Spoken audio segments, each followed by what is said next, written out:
மலையாள சினிமாவில் தவிர்க்க முடியாத நடிகராக இருக்கிறார் மம்முட்டி. இவர் மலையாள திரைப்படங்கள் மட்டுமல்லாமல் தமிழிலும் தளபதி, கண்டு கொண்டேன், ஆனந்தம், மறுமலர்ச்சி போன்ற திரைப்படங்களில் நடித்து தமிழ் ரசிகர்களின் மனதில் இடம் பிடித்தார். கடந்த ஆண்டு இவரது நடிப்பில் வெளியான பிரம்மயுகம் திரைப்படம் மிகப்பெரிய அளவில் வெற்றி பெற்று 58 கோடியை அள்ளியது. ராகுல் சதாசிவன் இயக்கிய இத்திரைப்படத்தில் மம்முட்டி, சித்தார்த் பரதன், அர்ஜுன் அசோகன் ஆகியோர் நடித்திருந்தனர். நடிகர் மம்முட்டி புற்றுநோயால் பாதிக்கப்பட்டிருப்பதாகவும் இதனால் அவர் நடிப்பிலிருந்து விலகுவதாகவும் கடந்த வாரம் செய்திகள் வெளியானது. இதனை அறிந்த நம்ம தலைவர் போன் மூலம் அழைத்து நலம் விசாரித்துள்ளார். அது மட்டுமில்லாமல் வெளிநாட்டில் அவருக்கு தெரிந்த மருத்துவமனை மம்முட்டிக்காக அப்பாயின்மெண்ட் வாங்கியுள்ளார் நம்ம தலைவர். இதற்காக நம்ம தலைவருக்கு நன்றி தெரிவித்துள்ளார் மம்முட்டி.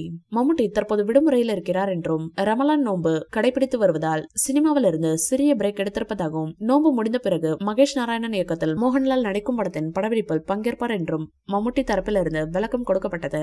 இந்நிலையில் நடிகர் மம்முட்டி உடல்நலம் பெற வேண்டி நடிகர் மோகன்லால் இருமுடி கட்டிக்கொண்டு சபரிமலையில் உஷா பூஜை வழிபாடு நடத்தியுள்ளார். இதில் மம்முட்டியின் இயற்பெயரான முகமது குட்டி விசாகம் என்ற பெயரில் மோகன்லால் உஷா பூஜை செய்துள்ளார். கணபதி கோவிலிலிருந்து இருமுடி கட்டி எடுத்து சென்ற மோகன்லால் செவ்வாய்க்கிழமை மாலை சபரிமலைக்கு சென்றார். இதைத் தொடர்ந்து இன்று காலை நெய்யபிஷேகம் செய்துவிட்டு மம்முட்டி உடல்நலம் பெற சிறப்பு பிரார்த்தனை செய்துவிட்டு திரும்பினார். ஏற்கனவே மம்முட்டி உடல்நலம் பாதிக்கப்பட்டிருக்கும் நிலையில் நடிகர் மோகன்லால் அவரது பெயரில் அர்ச்சனை செய்தது கேரளாவில் பேசும் பொருளாகி உள்ளது.